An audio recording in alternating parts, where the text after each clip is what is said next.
Good day. How are you? I'm so glad to be back with another video.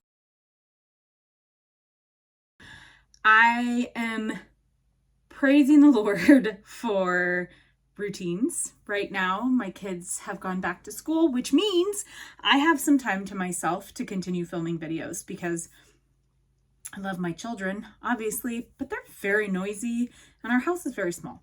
So, it's just best if they are at school while I film these videos.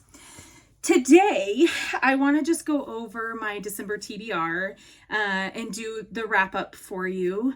There may be some spoilers in this video, so if you've not read any of these books and you don't want to have any type of spoilers, I can't guarantee that there won't be some things talked about. So, with that, let's jump right in to the books that I read in December. If the angle changed, I was stepping on my dog's bed. I had to move it. So the first one I want to talk about is Ninth House by Leigh Bardugo. I went into this pretty much blind. I didn't read much about it. It has gone around the booktube and book talk world. So I'd heard a little bit about it, but I went into it relatively blind. So I didn't know that it was quite so cultish, dark, I guess is the way to say it. It was also very graphic. There were things talked about in this book that I was wildly uncomfortable with. And honestly, there was one point where I almost put the book down and didn't finish it, but I had paid for the audio, so I pressed through. I'm not sad or mad that I read it, and I have purchased Hellbent so that I can finish this. I guess, I don't know if it's going to be a duology or a series, but I ended up rating this 3 stars. I have no fault with the editing or the format or even the plot necessarily. There were just a couple of things that I was uncomfortable with personally. This may be a 5-star book for you, and that is awesome for you. But for me, it was just a little too graphic, a little crude at times, and that's just not the kind of book that I find wildly pleasurable or appealing. So 3 stars for Ninth House. I will continue with Hellbent, but not my favorite read of this month. I will say that I primarily listened to the audio, and I found the audio, the narrators or the audio performers, however that is called, to be very appealing. I found that format to be really well done. So there is that too. The next book I read was A Merry Little Meet Cute by Julie Murphy and Sierra Simone. This is a book about an adult entertainer who is trying to break into mainstream film, and not just mainstream film, but like Hallmark Channel films. So very family friendly, quite the opposite from what she's been doing previously. She ends up being cast with her childhood crush, who is an ex-boy band star, and he just happens to be one of her biggest fans in the present. So the whole premise of the book is that they are trying to keep the knowledge that they have of each other's secret while keeping their attraction to each other under wraps, while keeping this very family-friendly movie chugging forward and not having it all crash and burn based on their individual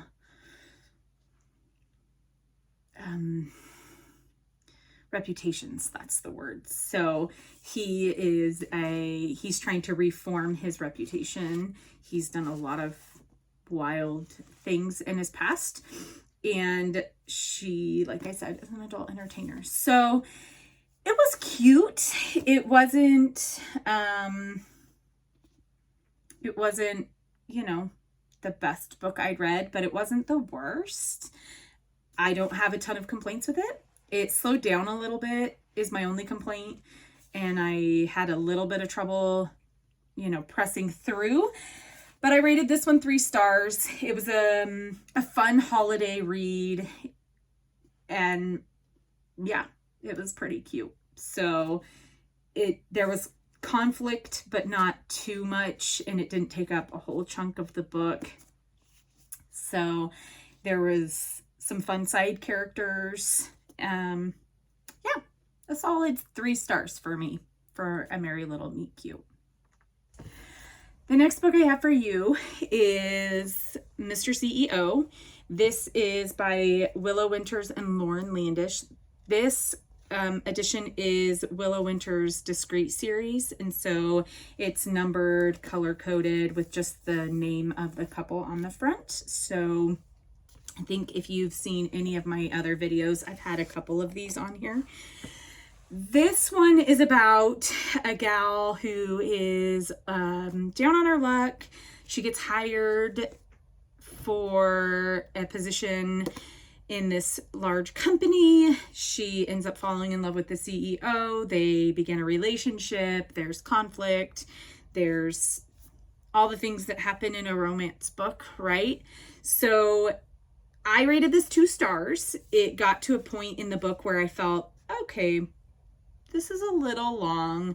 I'm not having as much fun with it. And there was a twist at the end that I'm all for plot twists. I think plot twists are what make the book world go round. But this one came out of left field. There was no indication whatsoever that this was going to be a thing. And then all of a sudden it was like the thing. So again, I'm not mad I read it. I'm glad I'm knocking. I would like to read all of her Willow Winters' books. So I'm glad that I'm knocking them out. But this one wasn't as good to me as maybe Knockin' Boots was. I really liked Knockin' Boots. So there's that one. So then I read Pawn of Prophecy by David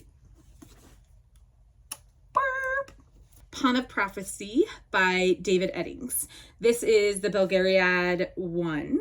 And I really liked this. It's a little slow for me. The premise of this is we're beginning the story of Garion, who is going to basically save the kingdom. We know this to be a thing. He is a young boy in this one, and he's traveling from, I'm being very general, I'm sorry, but I don't want to give a bunch of spoilers away. And honestly, most of this book was spent them traveling from the place where Garion had grown up to this other kingdom where things start to come about. I didn't love the way David Eddings wrote. He was very cryptic in a lot of this book. Instead of just giving you a nugget of information, he alluded to a lot of things that I found myself frustrated to read. I wanted to know, and I'm okay with getting to the end of a book to know those things, but you think you know what's going on, so you're like, just tell me what's going on. I think I already know. You've alluded to this. Will you please just confirm it? So I got a little frustrated with that, but all in all, 3-star book. It's like 3-star December. 3-star book. I have no other real complaints other than it's obviously a building book. I have Queen of Sorcery, which is the second book on my January TBR. So I'm excited to see if it picks up, which I'm assuming it will, because by the end of this book, things were moving a little faster. Just know if you want to try this series, I've heard it's really good. My husband really likes it, and he's encouraged me to read it. this first book can be a little bit of a slog to get through. I am not mad I read it. I know I've said that for quite a few of these books, but I'm assuming that as the series goes on, it will be very, very entertaining. So this was a win. This next book is a graphic novel that I read during a fun little readathon I did. I just did it by myself over a holiday weekend. I kind of like challenges like that, so I will probably do more of those just as personal challenges. This book is Monstrous by Marjorie Liu, and I believe it's illustrated by Sana Takeda. I think that's how you say it. This is volume 1, Awakening. This is about an assassin. Basically, you're kind of finding out what makes her tick, why she is the way she is, and the system behind who she is. So I found this to be very enjoyable. The art is beautiful. It was entertaining without being super graphic or gory. So I'm excited. I purchased this volume 2 so that I can move on in this series hopefully soon. I have a lot of series that I'm reading right now. But this one is on my list to complete this year. I found this to be 5 stars for me. It was awesome. I had predicted that it would be a 5-star read. I first saw this and was interested in it when I was when I was watching Stephanie's Bookverse. She does 48-hour readathons, and she was the one who introduced this book to me, and I just loved the concept. I loved the art. You know when you're just drawn to something? That's how this was. So 5 stars. It does deal with like some adult themes in it, so not for young readers, but excellent, excellent, excellent series. I'm very excited to continue on. I finally got into the Dreamland Billionaires series with The Fine Print by Lauren Asher. I really liked this book. There's a lot of hype around this series. I've seen a lot of things come up with it. If you don't know, The Fine Print it introduces the Dreamland Billionaire series, the Kane brothers. This book is about Rowan and Zara. I believe. I'm pretty sure it's Zara. Correct me if I'm mistaken, if I'm misspeaking. I've read a lot of books recently. So this couple, Rowan is having to take over his grandpa's, basically it's a theme park, I think. And in order to receive his inheritance, he needs to take over this theme park for a period of time. He ends up meeting and falling in love with Zara, or Zara. Again, I think that's right. I could be wrong. And she, of course, changes his life, and they figure out how to move forward together in all the right ways. That's the formula for these kinds of romance. But I did like it. I liked I believe it's Grumpy Sunshine, and I don't think it's age gap.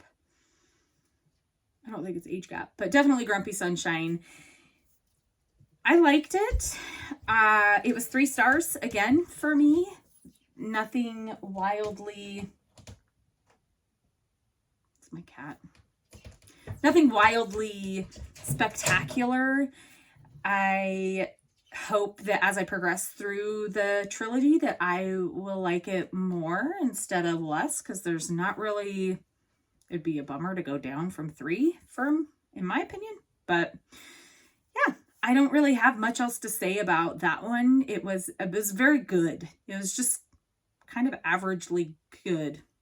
So yeah. I am continuing in the ACOTAR series, so I read A Court of Wings and Ruin by Sarah J. Maas. This one, A Court of Mist and Fury, was a 5-star book for me, which is the only 5-star book in the ACOTAR series for me so far. I believe A Court of Wings and Ruin was a 3-star. This I rated 4 stars. I liked this book. I liked the pacing of it. I liked that she didn't spend a lot of time in the Spring Court. I liked that they were reunited relatively quickly. I had gone into this book with fear that we would be drawing out this time in the Spring Court. So I liked that. I liked that we're diving deeper into the side characters. So this is more, we see a lot more of Nesta and a lot more of Cassian in this. We also see a lot more of Elaine and Lucian and Azrael, which I really like. And Morgan, we get to hear a lot more about their stories and what makes them tick and who they are. I love that because you can't have them all be about Feyre and Rhysand, unfortunately. So I like that. There's actually not much I didn't like about this book. It was just very predictably Sarah J. Maas. I don't know. I mean, her writing is very, it's how she writes. So I expected conflict. I expected something big to happen. I loved the battle scene in the last chapters of this book. I thought it was beautifully written, kept me super engaged. I spent, my reactions were genuine, just like, what? And I wanted to keep reading to find out what happened next and what happened next and what happened next. So it just wasn't Mist and Fury for me. Like, Mist and Fury set the bar for me, and I don't know what it is about that book that just gripped me, but this didn't hit that level for me. Still high 4 stars, still a great book, and I'm excited to continue on in the series, but not quite Mist and Fury, and definitely better than Thorns and Roses. So I'm hoping that the series continues to progress. I'm really hoping that I don't become super frustrated with Nesta, because I'm already in this one going. So I hope we don't drag that out, basically, for a whole bunch of books. But 4 stars, high 4 stars, still loving this series. We'll probably complete it. It's actually neither of these are on. I don't have any ACOTAR on my January TBR. Interesting. So we'll be continuing on when I continue on. The last 2 books that I got to in not January, December, was Valkyrie by Craig Allinson. This is Expeditionary Force number 9, and Critical Mass by Craig Allinson, which is Expeditionary Force number 10. Both of those were 4-star reads. This whole series has been 4-star reads for me. I think the 16th book just came out, or the 15th book. I'm not really sure. I'm currently in book 11 as we speak, so I'm plunking my way through it. This series, of course, if you've heard me speak anything about it, it is a series about a group of humans. Earth was attacked by aliens on Columbus Day, which is the name of the first book. And humans, the Earth, I talk so much with my hands, has partnered with an alien species to basically go out into space and fight other aliens. There's all kinds of chaos, all kinds of crazy things that ensue, but I can't remember, I didn't look it up. I think we're like 6 years from book 1 to now. I think like 6 years have passed. So there's a lot of things that have happened. There are a lot of things.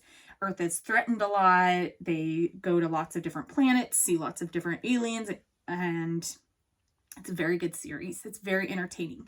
The most notable thing about this series is the alien AI that they partner with. His name is Skippy. And he is the most notable part of this series, I think, and what most people enjoy about this series. I, for one, find in book 11 that a lot of repetitive communication is happening between the main character, Joe, and Skippy. I'm not mad at it. I still love this book series. I'm going to finish it. But, you know, that is why it's not 5 stars for me. Simply put, is just the repetitive nature of this, the way this AI communicates, and it's a big chunk of the book. They're all on Kindle Unlimited, so it's totally basically risk-free to try the series out. Although I do believe that this series was written to be listened to. R.C. Bray is the audio performer of these books, and he is freaking phenomenal. And if you haven't heard anything by R.C. Bray, you should go check out any of his books. I know that there's a Mountain Man series that's really good.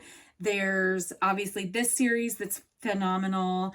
He's done some Andy Weir books, but very, very, very phenomenal audio performer. He's absolutely amazing, and he really does make this series worth listening to. So Valkyrie was on my December TBR, and by the time I got to the end of Valkyrie, I really wanted to know what was going to happen, so I went straight into Critical Mass. And because I did that, I didn't end up getting to my last book on... Actually, I had 2 books that I didn't read in December. One of the books I didn't finish or didn't read was Skin of the Sea by Natasha Bowen. I don't know what it was, but I got almost 90 pages into this book, and I just lost all motivation. It's nothing about the writing. It's nothing about the plot of this book or anything. I just think I hit a little bit of a slump, and this just wasn't going to do it for me. I didn't read much the last half of December. I spent a lot of time at home, and I actually spent a lot of time rewatching Bones. So that took up a ton of my time. But I ended up not finishing this one. I still plan on finishing it. It's not that I don't like it. It wasn't for me right now. So this one's going back on my shelf for me to read at another time. The other book that I didn't end up getting to in the month of December was Lightlark by Alex Astor. I'm currently reading it right now in the month of December. In the month of January, my goodness, my brain.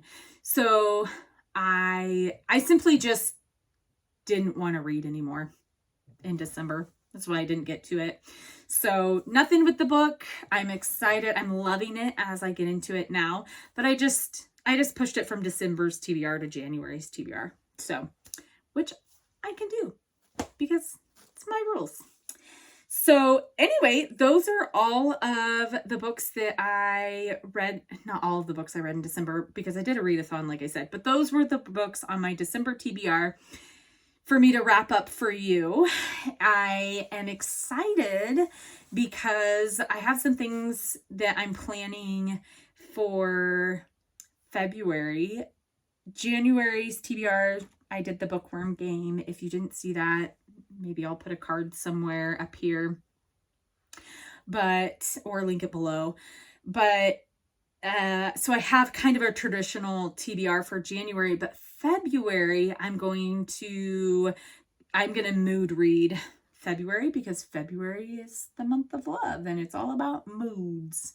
Just seems right to me. So it'll be interesting to see how my reading what it does to my reading motivation. Just kind of grabbing books that feel good at the time. So it doesn't make for a very robust TBR video, but it can make for some fun reading vlog videos. So there's that. But anyway, thanks for hanging out with me. And if you've made it to the end, if you've made it to this point in the video, thank you. Let me know if you've read these books, if you're interested in reading these books, if you liked them, if you rated them higher, if you rated them lower. Yeah, let me know. I'm excited to engage with you. So for now, I hope you have the best day you could possibly have, and I'll see you on the next one.